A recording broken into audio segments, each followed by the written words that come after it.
Hey guys, welcome to Digit.in, and what we have for you is a television today which is the Shinco 55-inch 4K HDR TV. This TV is available online and it is a TV that's made in India. We actually went and visited the factory where this TV is made, and we're going to leave a link to that video in the descriptor below. But for now, we're actually going to review this TV. This TV is priced at 36,990 rupees for the 55-inch variant. It's available in other screen sizes as well.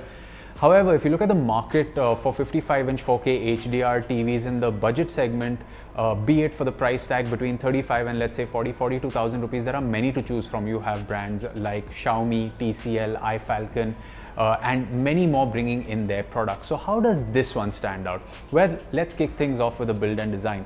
Now, as you can see that the TV has a really thick border at the bottom. Now, why this is because it actually houses the speakers down there, kind of front firing towards you, which helps in the audio quality. That also means that when kept on a table next to other 55-inch TVs, this TV appears slightly taller. It has metal feet, something that we saw on the Daiwa TV that we recently reviewed. In fact, the manufacturer of the Shinco TV also makes the Daiwa TVs. That is why there are so many similarities between the TVs from the two brands. Again, the metal feet are, well, made out of metal and they are pretty sturdy. So if you are looking to tabletop this TV, you are going to get something that not only looks good but holds the TV in place as well. Even if you try to tip the TV over because of its size, it's not really going to happen.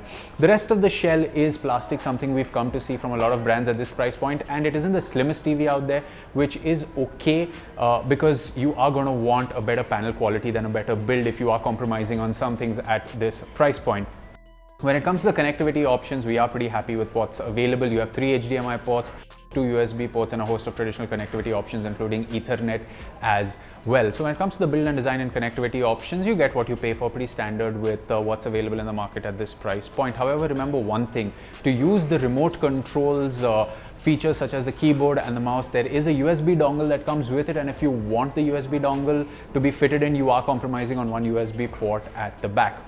Now, moving over to the display panel and the picture quality, this has a panel that's made by Samsung. It's a VA panel and it's a 10-bit panel with 350 nits of brightness. So this is also again in line with what we've seen in TVs in this price range, but there's one thing that this panel looks really bright, especially when you watch content in 4K, something that you can see running behind me, even the other content that we're going to show you. It is brighter than some other TVs that we have tested in this price range, which is really, really good. Now again, the advantage of the 10-bit panel is the billion colors that you get when you are going to watch HDR content compared to the 16 million colors you get with an 8-bit panel, but that explanation is maybe for another video. In case you guys want to know more about the differences between 8-bit, 10-bit, what you need when you pick an HDR TV, let us know in the comment section below. We will do our best to work on a video about that.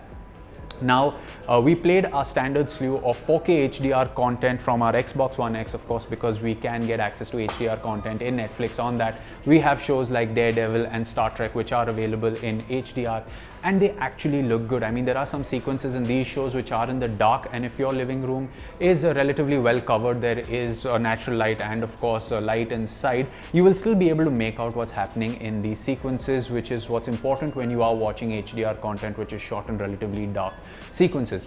If you are someone that's going to watch content off your set-top box or in full HD from these streaming services, you can rest assured that you are getting a good experience. Sometimes when the resolution does drop below full HD in some of these streaming services, you do make out a dip in the quality on the television, but that is of course because of your internet connectivity and maybe the services at your disposal. But once the streaming is at its full potential, then you can actually enjoy it on this TV. We have a sequence like the red circle fight sequence from John Wick, which gives you a look at the reds and the blues, which are primary pixel colors. When you look at the backlighting and content like that is absolutely viewable. It's a lot of fun. Now, when it comes to gaming, a game like Gears of War, a game like Battlefield 1, they give you HDR controls, and this is where you realize that the gamut of the wide colors or the peak brightness to the dimmest dimness on a TV like this isn't that great, but that's okay because you would only get that in televisions where you pay more than a lakh. However, a game like Gears of War on the Xbox One X actually gives you the ability to watch the content in split screen view between HDR and SDR, and that really gives you a sense of the quality difference that you are getting on a budget TV. So that is something to keep in mind if you are going to be picking up a TV like this one. So we are happy with the panel performance, we are happy with the picture quality, the build quality is something that is very acceptable.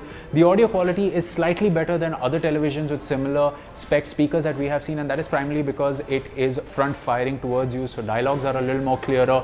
There is little less bouncing off the sound that happens, but it still doesn't pack in the bangs and the punches that you need when you are enjoying a movie. If you're going to watch everyday television, play a couple of games, watch a couple of movies, you should be fine. But if you really want that immersive movie watching experience, you are going to have to invest in some external audio gear.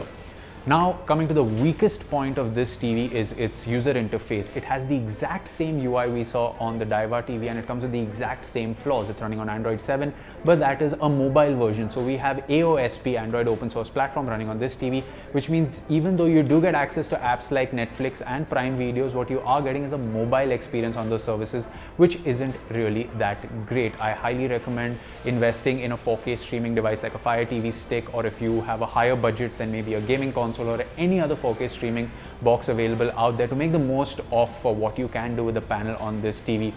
The UI never really actually stuttered or lagged for us, but we did see quite a few app crashes during our user interface with it, so that's something to keep in mind. The only app that worked flawlessly natively was the YouTube app, and we could see 4K content on that as well, so that is something to keep in mind. So, having said all of this, here's answering your 36,990 rupee question. Should you buy this TV? Well, the short answer is, if you just have that budget, there are quite a few options to choose from, and amongst those options, we actually do like the panel on this TV. It is bright, watching content on this is fun, and even gaming on it worked. I mean, you don't really get a lot of in-depth, detailed controls over things like brightness, contrast, and things like that. You have a few presets to choose from, and dynamic is the one that worked the best for us. And having said that, if you are someone that is going to enjoy content on this TV, you can consider it at this price point. However, if you are looking for more expensive options, then you will have to cross the 45,000-50,000 rupee price barrier to get a good viewing and smart TV experience for a 4K HDR TV at 55 inches. At 36,990 rupees, this TV is definitely value for money. It has a good panel, it has good sound output, but it loses out on in-depth detailed controls for things like brightness and contrast, and of course, when it comes to smart features, the TV is a little bleak.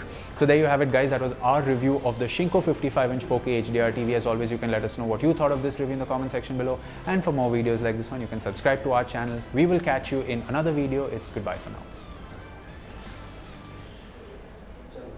For the latest technology updates, subscribe to Digit.in and don't forget to hit the bell icon.